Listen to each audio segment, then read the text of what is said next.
अस्सलाम वालेकुम, welcome back to my channel. Hopefully सब ठीक होंगे। अल्हम्दुलिल्लाह मैं भी बिल्कुल ठीक। तो घर की जो है ना क्लीनिंग तो डेली मैं आप लोगों के साथ शेयर करती हूँ। आज मैं जो है ना सुबह सुबह उठने के बाद ना जब अयान को स्कूल भेजा तो उसके बाद मैंने अपने ना फ्रिज को साफ़ किया, क्योंकि फ्रिज बहुत ज़्यादा गंदा था और फ्रीज़र वाला एरिया जो है ना ढेरों ढेर जो थी वो बर्फ़ जमी हुई थी इस पर। तो मैंने सोचा कि आगे इसको इस तरह से साफ़ कर लो, और आगे बल्कि रमज़ान के लिए भी यही टिप्स आपके काम आएंगी कि रमज़ान से पहले भी ना अपनी फ्रिज को फ्रीज़र को लाज़मी नीट एंड क्लीन कर लें, साफ़ कर लें, ताकि हमने काफ़ी फ्रोज़न आइटम बना के घर में रखनी होती हैं चीज़ें, जो कि हमारे लिए फिर हेल्प हो जाती है उस महीने में ख़ास तौर पे। और वैसे भी जो है ना आम रूटीन में भी हमारा फ्रीज़र में बहुत सी चीज़ें हम लोग बना के रख रहे होते हैं बच्चों के लंच के लिए, और भी चीज़ें जो कि ख़राब ना हो। तो इसलिए यहाँ पर ना बहुत ज़्यादा गंदा हुआ हुआ था ये, तो मैंने सोचा कि चलो नीचे वाला जो फ्रिज वाला एरिया है ये तो मैं नीट एंड क्लीन करती रहती हूँ, और फ्रीज़र को भी मैंने साफ़ किया। अच्छा गर्म पानी इसमें मैंने स्प्रे बोतल में ऐड करके, और यकीन करें कि इसके साथ इतनी जल्दी ये बर्फ़ जो है ना निकलती है कि मिनटों में इस फ्रिज जो है ना वो साफ़ होता है। वैसे तो घंटे 2-2 3-3 घंटे लगते थे पहले, लेकिन अब मैं काफ़ी अरसे से इसी तरह से कर रही हूँ, और स्प्रे बोतल के साथ हल्का हल्का स्प्रे करती जाती हूँ, और बर्फ़ जो है ना चंद मिनटों में ही उतरना शुरू हो जाती है। और नमक भी पहले स्प्रिंकल कर देती हूँ, फ्रिज का डोर खोल देती हूँ, और फिर ये जल्दी से साफ़ हो जाता है। उसके बाद ज़ाहिर है किचन का फ्लोर जो है वो बहुत गंदा हुआ हुआ था, गीला हुआ हुआ था। यहाँ पर सिंपल सर्फ डाल के तो इसको वॉश कर लिया, वाइपर लगा लिया, और नीट एंड क्लीन हो गया। उसके बाद फिर नाश्ता वाश्ते की बारी आई। अच्छा यहाँ पर मैं ना मल्टीग्रेन आटा जो है ना वो मैंने कल बनवाया, और वही मैंने सोचा कि अपना यूज़ करेंगे, क्योंकि ये एक तो फ़ैट के लिए बहुत बेस्ट होता है, इससे फ़ैट कम होता है। दूसरा ये है कि शुगर वाले जो है ना पेशेंट उनके लिए बड़ा बेस्ट होता है। तो ये फिर मैंने सोचा कि चलो इसको ही हम लोग ना अब यूज़ करें। तो बड़ी अच्छी रोटी बनी है, कोई टेस्ट चेंज नहीं हुआ, बल्कि ज़रूर आप भी ट्राई किया करें इसको यूज़ करना। उसके बाद आज मैंने ना किचन की क्लीनिंग करूँगी, और किचन की क्लीनिंग ऐसी है जो कि थोड़ा सा टाइम तो ज़रा ज़्यादा लगा, और ये मंथली क्लीनिंग अगर हम ये कर लेना, और मेरा ख्याल है हर किचन में ये मंथली क्लीनिंग होती ही होती है, क्योंकि मैंने अच्छा यहाँ पर एक क्लीनर बनाया हुआ है। उसमें मैंने थोड़ा सा मैंने क्या किया है, इसमें डिश वॉश लिक्विड है, पानी है, थोड़ा सा इसमें डिटॉल है 1 से 2 कतरे, और इस तरह से अच्छी तरह से इसी से मैंने ना पूरी दीवारें साफ़ करूँगी, अपना टॉप काउंटर एरिया सारा साफ़ करूँगी।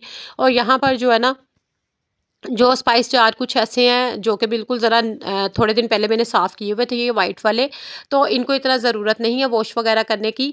और यहाँ पर इसको ना गीला कपड़ा लेके सिंपल मैं वैसे ही नीट एंड क्लीन कर लूँगी, ताकि जो डस्ट वगैरह ना वो ख़त्म हो जाए, और जो वॉश करने वाले होंगे ना उनको मैं अच्छी तरह से वॉश करूँगी। ऑयल की यहाँ पर जो बॉटल्स हैं उनको भी हटा लिया गया है, और वो भी मैं गर्म पानी के साथ उनको भी वॉश कर लूँगी, ताकि जो ऑयली हुई या चिकनी हुई हैं। और महीने में एक दफ़ा लाज़मी अपनी ऑयल की बॉटल्स को वॉश करके अगेन उसमें ना दोबारा साफ़ सुथरा ऑयल, फिर कभी भी आपकी ना बॉटल से स्मेल नहीं आती। तो बाद में फिर इस तरह से ना महीने में एक दफ़ा लाज़मी क्लीनिंग किया करें। यहाँ पर जो जार मुझे था कि गंदे हुए में है, उनके जो थोड़े थोड़े बचे हुए मसाले थे वो निकाल लिए थे, उनको भी मैं अच्छी तरह से सिंपल डिश वॉश लिक्विड में पानी डाल के हल्का सा नीम गर्म पानी करके तो इनको मैं वॉश कर लूँगी। तो बहुत अच्छी तरह से ये जग और ये जो है ना ऑयल वाली बॉटल्स ये नीट एंड क्लीन हो जाएंगी। जब मैं ड्राई करूँगी इनको, जब ये ड्राई हो जाएंगी उसके बाद जो है हम इनको अगेन जो है रिफ़िल कर लेंगे। वैसे तो हमारा किचन जो है ना हर किसी का डेली साफ़ होता है। बहुत से काम जो हम डेली करते हैं, कुछ काम हम लोगों ने डिवाइड किए होते हैं जो कि एवरी वीक वीकेंड पे या वीक में एक दिन रखा होता है। तब हफ्ते में एक दिन काम करने वाले होते हैं, और कुछ काम जो हमारे वो मंथली क्लीनिंग होती है। और मंथली क्लीनिंग में मैं यही काम करती हूँ कि फ्रिज को साफ़ कर लिया, उसके अलावा स्पाइस जार जितने हैं उनको निकाल के साफ़ कर लिया, और डोर्स जो है ना कैबिनेट वगैरह उनको साफ़ कर लिया। यहाँ पर जो ऊपर वाले किचन के कैबिनेट है ना उनमें तो बहुत ज़्यादा बर्तन है, वो मैं महीने में तो नहीं खैर वो करती, क्योंकि वो 3-4 महीनों बाद करती हूँ, और वो डेली डेली आए दिन साफ़ भी नहीं होते।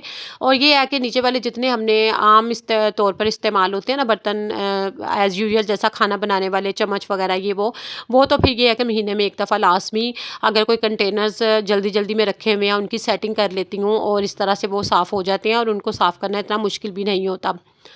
कुछ लोग पानी जो है ना घर में बॉयल करते हैं और कुछ जो है फ़िल्टर से मंगवाते हैं। मैं भी फ़िल्टर से मंगवाती हूँ और फ़िल्टर का पानी चाहे साफ़ हो, बोतल आपकी चाहे साफ़ हो, लेकिन फिर भी जिस बर्तन या बोतल में पानी होता है तो उसको साफ़ करना भी ज़रूरी होता है। वो भी गंदी हो जाती है और अंदर से एक चिप-चिप सी करना शुरू हो जाती है।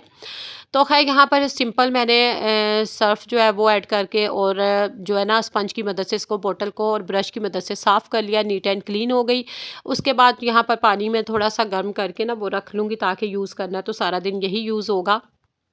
ऑयल की बोतल जो है ना वो बिल्कुल साफ़ हो गई हैं। एक में मैंने पराठों के लिए ऑयल रखा हुआ है एक बोतल में, एक में जो है थोड़ा-सा बच जाता है वो रखा है, और एक में जो है ना कुकिंग ऑयल जिसमें खाना बनता है वो रखा है। ऑलिव ऑयल जो है एक बोतल में वो रखा है। ऑलिव ऑयल फ़िलहाल ख़त्म है, जब वो आएगा तो मैं उसके लिए इसको रिफ़िल कर दूँगी। और यहाँ पर ना टिश्यू पेपर फैला दिया है इसमें ट्रे में, जब ये बिल्कुल सारा कुछ ड्राई हो गया, नीचे छोटी-छोटी प्लेट्स रखी हैं ताकि ऑयली जो है ना ऑयल वो हमारी ट्रे में ना गिर सके, और ये एरिया जो है बिल्कुल नीट एंड क्लीन हो गया। साथ-साथ मैं खाना बना रही थी, क्योंकि खाना बनाने के दौरान ना साथ ही खाना बन रहा है तो साथ-साथ ही मैं दूसरे छोटे-छोटे काम जो थे वो कर रही हूँ। यही अच्छा, अगर आप लोग ना हरी मिर्चें जो है ना मैंने हमेशा ग्राइंड करके रखी हुई होती हैं।